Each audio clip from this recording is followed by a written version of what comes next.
지금 선생님이 원소에 대해서 설명을 했어요. 용어 정리만 한 거예요. 이거 다 필기되어 있죠, 책에? 나 아까 다 필기하려 했는데. 종이는 프린트물이든 어디 적어놔야 되는 거 아니야? 설마 이거 백지 테스트 한다. 백지 테스트 할 수도 있습니다. 지금 한 번에 1차 경고 같고요. 2차 경고 때는 진짜 백지 테스트 치고 제시까지 할 겁니다.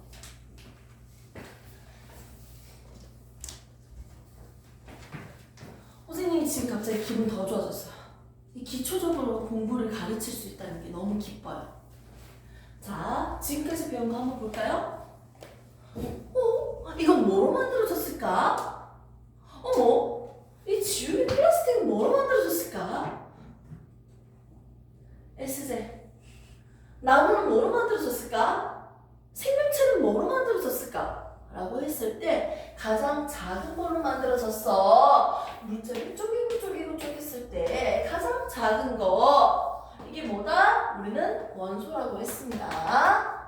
물질을 구성하고 있는, 이게 물이라고 한다면 물을 구성하고 있는 뭐? 성분. 물을 구성하고 있는 개수 한 개 총 3개. 입자. 이거는 우리가 원자라고 배웠어요. 됐습니까? 그리고 물컵에 물이 담겨져 있는데 여기에서 한 개만 뺐어. 이거 뭐라고 했어요? 분자라고 했습니다. 물질 성질을 그대로 가지는 보다 기본 입자라고 했어요. 우리가 기본적인 용어 정리를 한 거예요. 됐습니까? 그럼 이 원자는 도대체 어떻게 생겼는지 한번 보도록 합시다. 얘들은요, 원래는 더 이상 쪼개지지 않는 가장 작은 입자, 이질을 하면서 물질을 쪼개고 쪼갰을 때 더 이상 쪼개지지 않는 게 나온다 라고 얘기를 했어, 도톤 오빠가. 하지만 이 얘기는 아니야. 지금 더 쪼개서 볼 거예요. 원자를 더 파고 보니까 원자라는 건 원자 핵과 전자로 이루어져 있습니다. 요건 알죠? 자, 그런데 이때 이 원자 핵은 플러스 전하를 띠고 있고요. 전자는 마이너스 전하를 띠네요. 이 원자 핵은 뭐로 구성되어 있을까요? 원자는 핵과 전자로 이루어져 있다고 했는데 핵은 플러스를 띠고 있죠. 플러스를 띠고 있는 양성자와 플러스 마이너스 아무런 전하를 띠지 않는 중성인 중성자로 구성되어 있습니다. 이 중성자와 양성자를 한번 보도록 합시다. 이 양성자는요, 더 작은 친구가 보이네요. 업커크의 명칭이야. 더 작은 친구. 업커크 2개와 다운커크 1개로 구성되어 있습니다. 중성자는 반대예요.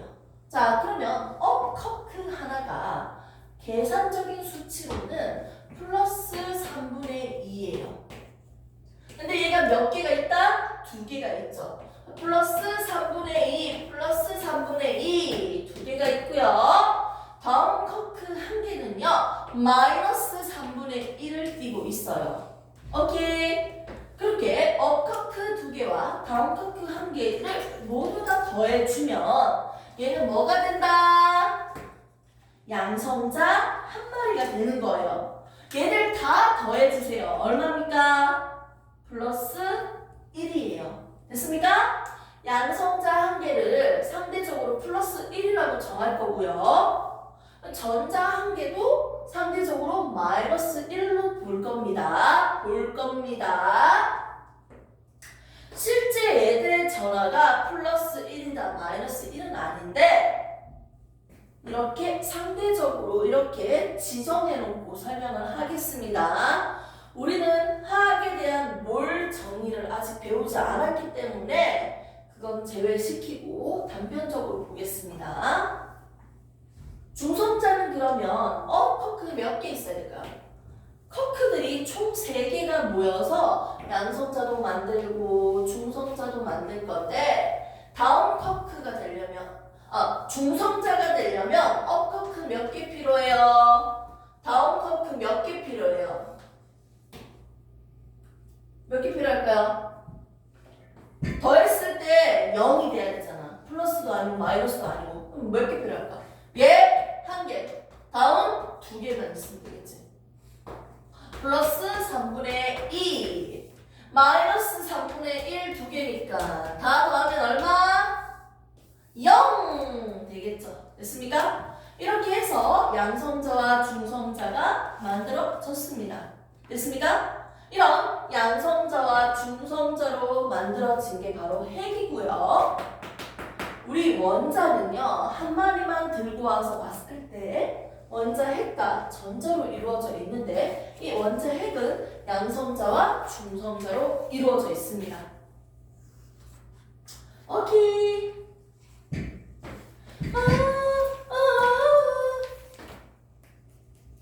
이렇게 해서 우리가 원자가 기본적으로 어떻게 생겼는지를 먼저 봤습니다. 원자의 특징을 한번 풀어서 한번 설명을 해볼까요? 원자는 얘들로 구성되어 있어요. 요 정도만 갈게. 뭐 중성, 미자 뭐 이따가 다 갖다 버리고 이렇게 구성되어 있다고 한다면 얘들은 딱 봤을 때 원자는 겁나 작아. 그 작은 원자를 학대해서 보면 원자 핵도 존나 작아. 대부분은 빈 공간이야. 대부분 빈 공간이고 원자 핵도 존나 작은데 이 원자 핵도 아무래도 작은데 전자는 더 작아. 원자의 질량이 원자 핵의 질량이라고 얘기해도 될 만큼 전자는 존나 작고 존나 가벼워요. 가벼워요. 질량을 무시해도 될 만큼 전자 질량은 거의 없다고 보면 될 정도야. 그리고 대부분 빈 공간이라고요. 한번 적어볼게요. 원자의 특징 뭐라고요? 대부분 빈 공간이다. 빈 공간. 그리고 원자의 질량은 뭐라고요? 누구의 질량이랑 대량 거의 같다? 원자 핵의 질량이랑 같다라고 할 정도로 전자의 질량이 너무 작아요. 됐습니까? 같다라고 할 수 없고 거의 같다라는 표시로 했어요. 그리고 원자 전체적인 전하량은 원자는 중성을 띱니다. 플러스 마이너스인 이 전기적으로 중성을 띈다. 중성입니다. 이게 무슨 뜻이냐면 지금부터 설명할 거야. 얘가 1번이잖아. 1번이잖아. 주기율표를 그림으로 한번 그려볼게. 1번이면 양성자가 몇 개다? 1개야. 중성자는 없어. 이 새끼는. 수소는. 우리가 흔히 보는 수소들은. 그리고 전자가 몇 개 있어? 1개 있어요. 그럼 잘 봐. 양성자 1개가 플러스 1이고 전자 1개가 마이너스 1이잖아. 플러스 1과 마이너스 1을 더하면 전체적으로 전하가 얼마야? 0이 돼요. 헬륨 보세요. 2번이지. 양성자 몇 개? 2번이니까 양성자가 2개야. 중성자도 2개야. 이렇게 원자핵이 있고요. 헬륨은 전자 몇 개? 2개예요. 자, 이렇게 본다면 잘 보세요. 양성자 2개니까 원자핵은 얼마? 플러스 2지. 전자 1개가 마이너스 1인데 2개니까 얼마? 마이너스 2지. 더하면 얼마? 0이에요. 이렇게 원자 자체는 중성이에요. 중성. 플러스 2 더하기 마이너스 2 해봐. 중성이잖아. 이렇게 중성을 띠는 이유는 뭐다? 원자 핵의 전하량과 전자의 총 전하량이 똑같잖아요. 그 값이. 원자 핵의 전하량과 누구의 전자의 총 전하량이 같습니다. 그래서 중성을 띄는 거예요. 알고 있는 내용이라 너무 쉽게 듣지 말고 정말 집중하셔야 돼요. 이제부터 막 단계로 올라갈 거야. 그렇게 해서 중성을 띄고 있는 거예요. 그러면 10번이면 양성자 몇 개예요? 양성자 몇 개야? 10번이면 10개지. 그래서 플러스 10. 원자에게는 플러스 10이 되고요. 전자 몇 개요? 10개예요. 마이너스 10 전하량이지. 더하면 0이에요. 됐어? 20번이면 양성자 몇 개야? 20개. 플러스 20에 원자에게 전하량을 가지고 전자는 몇 개야? 20번이니까 20개야. 그럼 마이너스 20에 전하량이 되겠지. 더하면 0. 여기 원자 번호만 알고 있으면 뭘 알 수 있어요? 누구의 개수가 똑같아요? 누구의 개수? 양성자의 수가 똑같아요. 또 누구의 수가 똑같아요? 전자 수가 똑같아요. 그렇기 때문에 원자에게 전하량과 전자의 총 전하량이 똑같아지는 거지. 여기까지 됐습니까? 너무 쉽죠? 이걸 이제 잘 기억해서 잘 써야 돼. 이 상태에서 우리가 하나하나씩 그림을 그려보기 전에 기본적으로 기호 표시만 좀 배우고 갈게요. 이 원소 기호를 1번부터 20번까지 다 이렇게 적어도 되는데 특정 원소만 하나 떼가지고 한번 기호를 적어볼게. 몇 번이에요? 2번이죠. 원소 번호는 이 원소의 왼쪽 앞에다가 적습니다. 오케이? 그리고 이 원소가 몇 개 있는지는 오른쪽 뒤에다가 적어요. 근데 숫자 1은 생략하는 거지. 됐습니까? 예를 들어서 선생님이 이렇게 염소를 적었어. 얘가 2개 있으면 이렇게 뒤에다가 오른쪽에다가 이렇게 적는 거지. 산소도 2마리가 있어. 이렇게 적는 거지. 지금 원소 오른쪽 밑에 있는 숫자는 이 원소의 개수를 나타내는 자리예요. 됐습니까? 왼쪽 밑에는 원소 번호 자리 몇 번인지, 오른쪽 밑에는 개수를 나타내는 자리, 그리고 그 위에는 전하를 나타내는 자리. 그래서 우리가 이런 것들이 있죠. 뭐 2뿔, 1뿔, 뭐 3뿔 이런 것들 있잖아요. 뭐 1만 하죠. 이렇게 전자를 잃어버리거나 얻은 전하를 표기하는 자리입니다. 그럼 왼쪽 위에는 뭘까요? 얘는 질량수를 나타내는 자리예요. 상대적으로 누가 더 무겁고 가벼운지 숫자로 비교할 수 있거든. 질량수를 나타내는 자리인데 이 자리를 좀 더 쉽게 설명할게요. 이 자리는 양성자의 개수랑 중성자의 개수를 더한 값을 적는 자리입니다.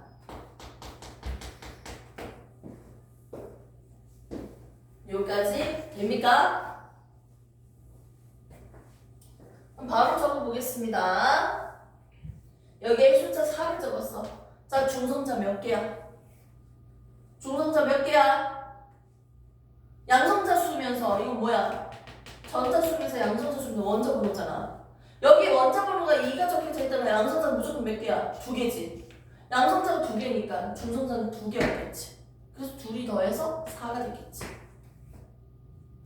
자, 그러면 산소 한번 볼게요. 산소는 몇 번이에요? 1, 2, 3, 4, 5, 6, 7, 8번이에요. 됐습니까? 산소 기호를 적고 앞에 뭐라고 적습니까? 8이라고 적으면 되겠죠? 산소 원자만 한 개 떼서 적게. 자, 그리고 여기다가 뭐라고 적으면 될까요? 16이라고 적었어요. 얘 양성자 개수 몇 개? 양성자 몇 개요? 양성자 몇 개? 8번이니까 양성자 몇 개? 8번이야. 10번이면 양성자 몇 개? 10개야. 양성자 몇 개야?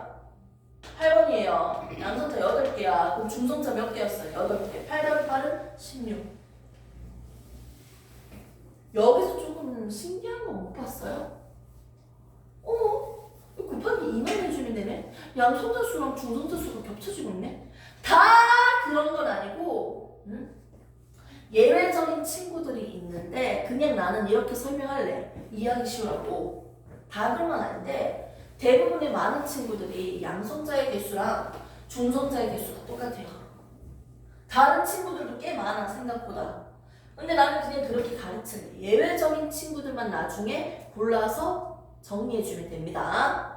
그래서 보통은 헬륨 같은 경우는 2번이니까 양성자 몇 개예요? 2개지? 그럼 중성자 몇 개? 2개. 양성자 때문에 플러스를 띄고 있는데 중성자는 왜 필요하냐? 아, 쓰잘데기 없이 왜 중성자가 있고 난리야 할 수 있지만 얘는 양성자끼리 서로 같은 전하를 띄니까 무슨 힘이 발생할까요? 플러스끼리는 무슨 힘이 발생해요? 밀어내는 반발력이 발생합니다. 그 반발력에도 불구하고요, 얘들이 강하게 핵을 만들 수 있도록 강한 핵력, 강하게 결합할 수 있게 중성자가 필요합니다. 중성자는요, 그 중간에서 얘들을 강하게 결합할 수 있도록 도와주는 역할을 합니다. 이렇게 해서 우리는 중성자 2개라고 적어봤어요.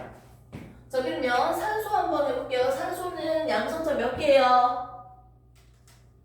양성자 8개지. 하나, 둘, 셋, 넷, 다, 열, 일곱, 8개. 양성자 8개야.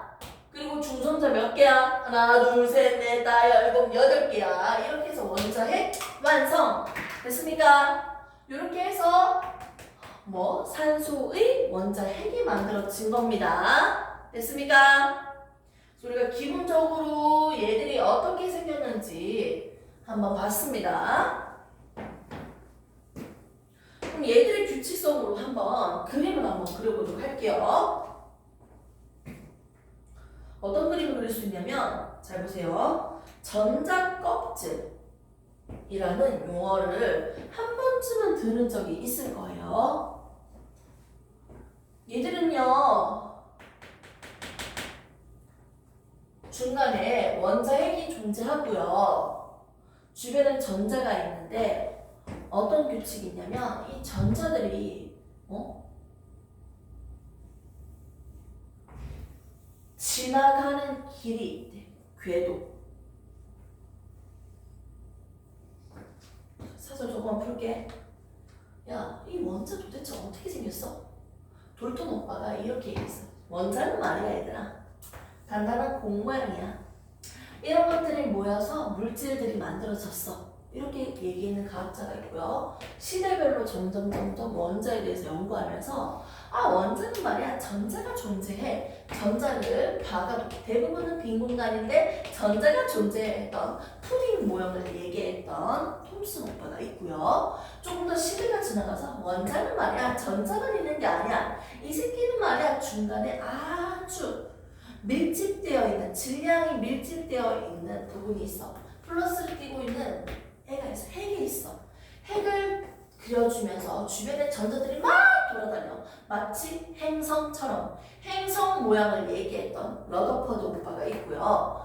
점점 연구를 하면서 지금의 여러 가지 모양으로 설명할 거예요. 그 다음에 그러면 원자핵 있는 거 인정? 원자핵이 있는데 주변에는 전자가 자기들만의 움직이는 궤도, 길이 있어. 마치 이 길을 우리는 껍질이라고, 껍질, 전자 껍질이라고 표현하고요. 오빠가 궤도 모양을 얘기했습니다. 그 다음에 나왔던 설이 뭐냐면 무슨 개소리냐? 전자는 말이야, 지나가는 길이 아니고 그냥 원자 핵으로부터 가까우면 존재할 확률이 높고 멀어질수록 확률이 적어져. 이 공간 안에 존재할 확률이 90%고 바깥에 존재할 확률이 10%야. 함수값으로 우리가 볼 수 있다고. 이 질환은 전자 구름 모양을 얘기했던 현대입니다. 현대 와서는 오비탈 모양을 보통 얘기하고 있는데요. 지금 내가 그림을 그려서 설명하는 건 이 보호 오빠가 얘기했던 전자 껍질을 이용해서 설명을 하는 거예요. 내가 갑자기 전자 껍질을 왜 그렸는지에 대해서 설명을 했습니다. 시대별로 과학자들이 연구하고 있는 과정에 있는 보고 오빠가 제시했던 전자 껍질을 가지고 내가 지금 주기율표의 그림을 그림으로 바꿔볼 거예요. 이 전자 껍질은요, 안쪽 껍질부터 1번 껍질, 2번 껍질, 3번 껍질로 합니다. K, L, M, M, N 이 칠하면서 갈 건데 이 칠을 내가 안 해. 그냥 1번 껍질, 2번 껍질, 3번 껍질이라고 명칭을 하면서 1번 껍질, 2번 껍질, 3번 껍질이라고 부르면서까지만 설명을 해드릴게요. 주기율표 그림을 이렇게 한번 바꿔봅시다. 조금만 더 힘내요. 시작할 준비다. 자, 1번이니까 양성자 몇 개? 1개.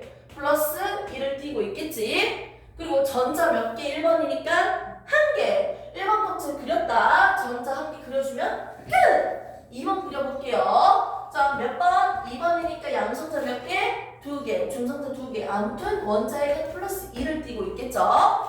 양성자 2개로 만들어졌습니다. 자, 그리고 전자는 몇 개? 2번이니까 2개지. 이렇게 전자 2개를 그려줬어요. 끝. 그 다음에 3번인 친구는 리튬이죠. 리튬 보겠습니다. 양성자 수 몇 개? 3개. 플러스 3을 띄겠지. 원자핵은 플러스 3인 원자핵이 있고요. 1번 껍질부터 채울게요. 전자 몇 개? 하나, 2개 채우고. 전자 총 몇 개야? 3번이니까 3개지? 3개만 그려주면 됩니다. 1번은 내가 그림 안 그렸어. 1번 껍질부터 순서대로 전자를 채워주시면 됩니다. 1번 껍질은 전자 2개 있고 다 찼으니까 2번 껍질을 그려서 전자를 넣어줬어요. 총 전자 3개. 4번을 한번 그려줄까요? 4번은 양성자수 몇 개? 4번이니까 4개지? 플러스 4네요. 원자핵이 있고 주변에 전자도 몇 개? 4개죠? 1번 껍질 전자 2개 채우고 2번 껍질 전자 2개 채웁니다. 됐습니까? 쭉 간다. 얘 몇 번? 1, 2, 3, 4, 5, 6, 7, 8, 9, 10. 10번이에요. 네오는 10번이니까 양성자 몇 개? 10개. 플러스 10인 원자핵을 가지고 전자 몇 개? 10개예요. 10번이니까 전자 10개. 1번 껍질 2개 채웠지. 2번 껍질 전자 8개 채웁니다. 오! 자, 원자들의 전자는요. 1번 껍질은 2개까지 채울 수 있어요. 2번 껍질은 최대 8개를 채울 수 있어요. 2, 8, 8로 채우시면 됩니다. 순서대로. 2, 8, 8. 순서대로 전자들을 채워서 그려주면 돼. 이렇게 그려버리면 여기 것까지만 해볼게요. 11번 볼게요. 11번이니까 양성자수 몇 개? 11개. 플러스 11인 원자핵이 만들어질 거고요. 전자 몇 개? 11번이니까 11개지? 2번 껍질, 1번 껍질에 2개, 2번 껍질에 8개니까 지금까지 10개 채웠죠? 1개 더 채워야지. 3번 껍질에 1개. 됐습니까? 좋았어. 이렇게 해서 지금 우리가 그림을 완성을 해봤어요. 여기서 조금만 더! 자, 보세요. 바깥 껍질에 있는 전자지. 바깥 껍질에 있는 전자라고 해서 얘를 우리는 뭐라고 얘기하냐면 최외곽 전자라고 합니다. 최외곽의 전자수를 한번 세워볼까요? 바깥 껍질에 있는 전자는 몇 개요? 1개요. 세로줄 1개. 얘는 바깥 껍질에 있는 전자 몇 개야? 2개예요. 그 다음에는 3개, 4개, 5, 6, 7개가 되고 여기서는 바깥 껍질 몇 개? 8개. 2개도 있잖아요. 아, 288이니까요. 8로 통일하세요. 그래서 바깥 껍질에 있는 전자수를 세워주면 1, 2, 3, 4, 5, 6, 7, 8 이렇게 나올 겁니다. 이해돼? 최외곽 전자수는 1, 2, 3, 4, 5, 6, 7, 8 됩니다. 이걸 또 다른 말로 할게요.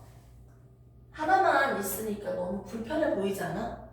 한 개를 버리든지 나머지를 채우든지 좀 안정되게 만들어야 되잖아. 그래서 이 한 개를 버리거나 얻어서 어떻게든 해야 돼. 그래야 끝까지 안정해 보여요. 안정해집니다. 그래서 화학 결합에 참여하는 새끼는 이 불안정해 보이는 전자들이야. 화학 반응에 참여하는 전자라고 해서 이 전자를 우리는 화학 반응에 참여하는 전자다. 이 전자를 원자가 전자라고 합니다. 원자가 전자, 원자가 전자, 원자가 전자, 원자가 전자, 원자가 전자 수는 반응에 참여하는 화학 반응에 참여하는 아이는 어떻게? 한 개다. 그 다음에 두 개다. 세 개다. 쭉쭉쭉 나오다가 몇 개다? 7개다 하고 얘들은 이미 바깥에 가득 채워져 있으니까 안정하잖아요. 얘 바깥에 있는 애들은 이미 안정해요. 얘들은 8개까지 채울 수 있는데 다 채워져 있으니까. 맨 오른쪽에 있는 18쪽은요.